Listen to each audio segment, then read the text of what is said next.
अस्सलाम वालेकुम गाइस। तो अब हम अपना स्टोरी बताएंगे। तो स्टोरी का नाम है जुनून इश्क पाँच नंबर 12। लास्ट हमने देखा था कि जो अहमद होते हैं वो इरफ़ा के बुआ की बेटी की शादी में इनवाइटेड होते हैं और वो आते हैं और वो देखते हैं कि शादी के बाद इरफ़ा की इंगेजमेंट उसके बुआ के बेटे के साथ हो रही है और ये सब कुछ वो अपनी आंखों के सामने देख रहे होते हैं। और मजबूरी ये होती है कि अहमद साहब कुछ रिएक्ट भी नहीं कर सकते होते क्योंकि वहाँ एक तो लोग बहुत ज़्यादा होते हैं और सेकंड थिंग उसने इरफ़ा को भी नहीं बताया था कि वो उसे लाइक करते हैं। तो अहमद साहब टोटल मिलाकर वो कुछ भी नहीं कर सकते थे सिवाय ये देखने के कि जिसे वो पसंद करते थे अब उसकी इंगेजमेंट किसी और से हो रही है।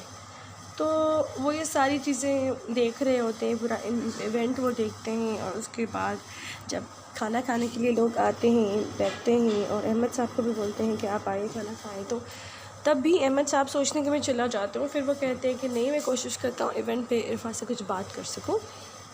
तो अहमद साहब काफ़ी कोशिश करते हैं कि वो इरफ़ा से कुछ बात कर सकें, लेकिन जो इरफ़ा की कज़न्स होती हैं वो कहती है आओ डांस वगैरह करते हैं। और फिर वो लास्ट इवेंट होता है तो फिर आखिरी मिनट्स पे सब थोड़ा सा हल्ला गुल्ला करते हैं, डांस वगैरह करते हैं। फिर खाने पीने के बाद दुल्हन की जब विदाई हो रही होती है तो इरफ़ा दुल्हन के साथ चलती है और उसे कहती है कि तुमने रोने की बिल्कुल कोई ज़रूरत नहीं है, जब भी तुम्हें हमारी याद है हमें कॉल करके बुला लेना ये वो। तो अहमद साहब जो होते हैं, खैर अहमद साहब बाद में थके हारे चले जाते हैं और फिर वो रास्ते में थोड़ी गाड़ी चलाते हैं, फिर रास्ते में गाड़ी रोक देते हैं और फिर वो ये सोच रहे होते हैं कि आज तक मैंने लाइफ में जो चाहा वो मुझे कभी भी नहीं मिला।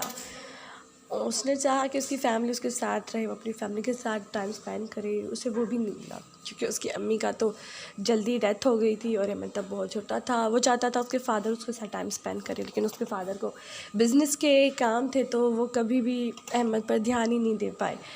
तो अहमद चाहता था कि लाइफ में उसे कोई तो ऐसा मिले जिसके साथ वो लाइफ इस तरह से जिए कि जैसे वो बचपन में जीना चाहता था।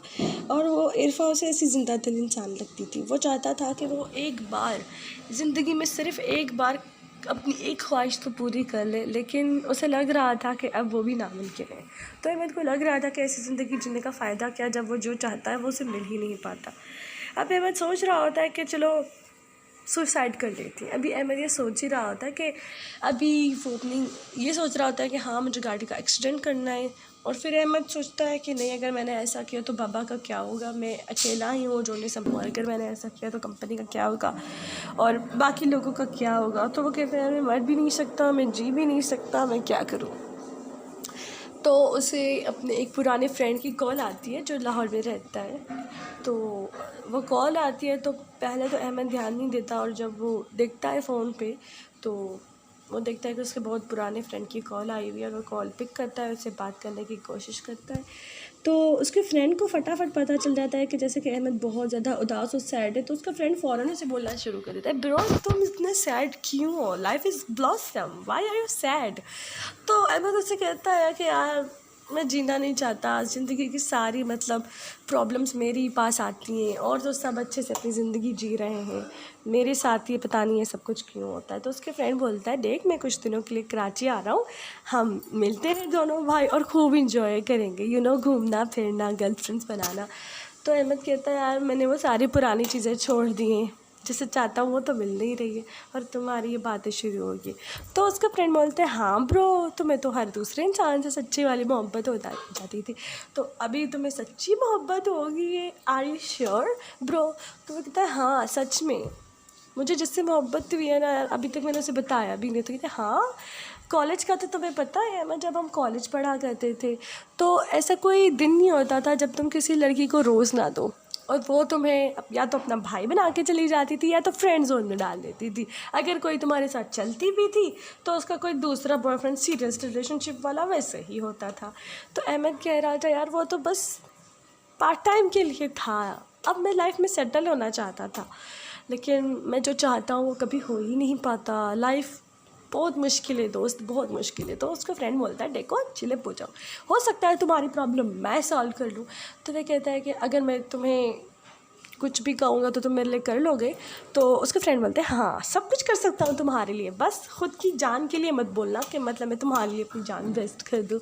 तो वो दोनों हंसना स्टार्ट कर देते हैं। तो अहमद बोलता है कि ठीक है हम फिर कल मिलते हैं। वो कहता है कल तो नहीं हो पाएगा क्योंकि मैं आज रात को ही पहुंच रहा हूँ, क्योंकि अभी तो मैं एयरपोर्ट पे हूँ और मैं रात को 2-3 बजे तक पहुंच जाऊँगा। अगर तुम मुझे रात को पिक कर सको एयरपोर्ट से तो बहुत अच्छा होगा भाई, हम बहुत घूमेंगे फिरेंगे। तो वो बोलता है क्या फिर मुझे ऑफिस भी तो जानना है। अच्छा ब्रो अब आप बड़े हो गए हो, हाँ छोटा बेबी बड़ा हो गया है हाँ। तो वो बोलता है ऐसी कोई बात नहीं है, ज़रा तुम आओगे ना तो हम सारी बातें बैठ के कर लेंगे। तो अहमद 2 मिनट के लिए इरफ़ा का दुख तो भूल जाता है, लेकिन फिर वो जब कॉल बंद करता है तो उसे वापस सैड हो जाना शुरू हो जाता है अहमद। तो अब हम चलते हैं इरफ़ा की फ्रेंड फ़राह की जानिब। फ़राह अपनी दोस्त इरफ़ा तो कहती है यार बॉस को तूने देखा था जब तेरी इंगेजमेंट हो रही थी ना, उसका मुंह बहुत छोटा हो गया था, ऐसा लग रहा था कि उसने ये एक्सपेक्ट नहीं किया था कि तुम्हारी इंगेजमेंट भी साथ है, क्या हमने नहीं बताया। तो वो बोलती है हाँ मैंने तो नहीं बताया। तो इरफ़ा से पूछते हैं तुमने बताया था अपनी इंगेजमेंट का। वो कहती है हाँ नहीं मैंने नहीं बताया था इंगेजमेंट का। इरफ़ा कहती है कि देखो फ़राह अभी मैं बहुत ज़्यादा थकी हुई हूँ, मुझे नहीं ये सुनना कि कौन क्या सोच रहा था, कौन कैसा साउंड कर रहा था, और कल मुझे ऑफिस भी जाना है और वैसे भी मेरी तबीयत मुझे सही नहीं लग रही है, मैं खाना खा के दवाई खा के सो जाऊँगी। उसने कहा क्या है कुछ बात बता, तुमने वहाँ खाना क्यों नहीं खाया। तो वो कह रही थी कि देखो मैंने प्लेट भी लगा दी थी खाने की और मैं खाने ही वाली थी, तो सडन कज़न्स ने बोला चलो लास्ट टाइम ऐसे ना ग्रुप डांस करते हैं, फिर पिक्स क्लिक करवाते हैं, फिर फ़ौरन विदाई का टाइम हो गया तो फिर मैं तो खाना खा ही नहीं पाई, फिर हम वापस आ गए और तुम्हें तो पता है रात को अब तो इतना लेट हो चुका है। तो इरफ़ा की फ्रेंड बोलती है चलो मैं चलती हूँ घर। वो कहती है यार इतना लेट हो गया है ना तो तुम आज रात यहीं रुक जाओ, अपनी मम्मी को कॉल करके बता दो और फिर कल सुबह हम साथ में ऑफिस के लिए यहाँ से ही चलेंगे। उसने कहा तुम तो यहाँ से चलोगे यार मेरे पास तो कपड़े ही नहीं है ये वो। तो वो कहती है इरफ़ा के यार मेरे इतने सारे कपड़े पड़े ना, तुम तो कोई भी पहन के चले जाना। तो वो कहती है इट्स कम्प्लीटली ओके।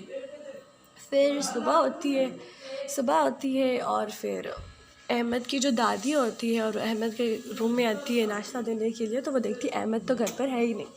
तो सब फ़ौरन डर जाते हैं कि पता नहीं अहमद कहाँ चला गया, क्या हो गया। और ये बात अहमद के अब्बू को भी पता चल जाता है कि अहमद पूरी रात घर नहीं आया, इवेंट पे गया था ये वो। तो फिर अहमद के जो अब्बू होते हैं ना वो इरफ़ा को कॉल करते हैं कि बेटा आपको पता है कि अहमद साहब कहाँ है। तो इरफ़ा कहती है नहीं अंकल वो तो कल आए थे इवेंट पे और जैसे सब टाइम पर गए वो सबसे पहले चले गए थे और उसके बाद तो मेरी सर से कोई बात नहीं हुई है, कोई रब्ता नहीं हुआ है, तो मुझे नहीं पता सर। तो कहते हैं ठीक है बेटा मैं ख़ुद ही पता कर लेता हूँ कि अहमद कहाँ है। इतने में अहमद अपने फ्रेंड के साथ घर पहुँच चुके होते। जैसे ही वो कॉल बंद करते तब तक अहमद पहुँच चुके होते। तो अहमद के बाबा बहुत ज़्यादा गुस्सा करते हैं अहमद पे और कहते हैं कि बेटा ऐसा नहीं करते, आपको पता है हम कितना परेशान हो गए थे, आप घर नहीं थे। तो वो कहते अब्बू मैं घर आता, लेकिन आपको पता है ना मैं अपने फ्रेंड जो है ना मेरा लाहौर वाला फ्रेंड, तो उसने मुझे रात को ही कॉल किया था कि ना मैं यहाँ पे आ रहा हूँ तो तुम ना मुझे पिक कर लेना। तो वो कह रहा था रात को 2 बजे उसकी फ़्लाइट है, फिर वो 3-4 बजे तक आ जाएगा। तो उसका ही वेट करने के लिए सारी रात मैं कराची एयरपोर्ट पे रहा हूँ। तो अभी हम इसके साथ आए हैं, अभी ना हम थोड़ा रेस्ट करेंगे, फिर खाना वाना खाएँगे और फिर घूमने के लिए चले जाएँगे। तो अहमद के अब्बू सख्त नाराज़ होते हैं, कहते हैं कि बेटा मैंने तुम्हें रिस्पॉन्सिबिलिटी दी थी ऑफ़िस की और तुम अगर ऐसे घूमना स्टार्ट कर दोगे तो काम कौन करेगा ऑफ़िस पे। तो वो कहते हैं कि अब्बू चंद दिन तुम अपने फ्रेंड के साथ स्पेंड कर सकता हो ना, प्लीज़ तब तक आप ऑफ़िस संभाल लीजिए। तो कहते हैं ठीक है बेटा तुम्हें अगर यही सही लगता है तो यही सही, आप भले चंद दिन रेस्ट करें फिर आके काम कीजिएगा। तो चलो आज मैं चला जाता हूँ ऑफ़िस। इरफ़ा अपनी फ्रेंड को बोलती है कि देखो अंकल ने ना मुझे कॉल करके कहा कि अहमद घर नहीं आए, ऐसा क्या हुआ होगा। तो इरफ़ा यही सोच रही होती है कि क्या हुआ होगा। वो अपनी ना फ्रेंड को भी बोलती हो कहती है हाँ मुझे भी लग रहा था सर ना कुछ सही नहीं लगते, अब पता नहीं क्या बात है। तो अब इस स्टोरी में आगे क्या होगा वो तो आपको हमारे साथ जुड़े रहेंगे तो आपको देखने से पता चल जाएगा। Please like share and subscribe also. अल्लाह हाफ़िज़, फ़ी अमान अल्लाह।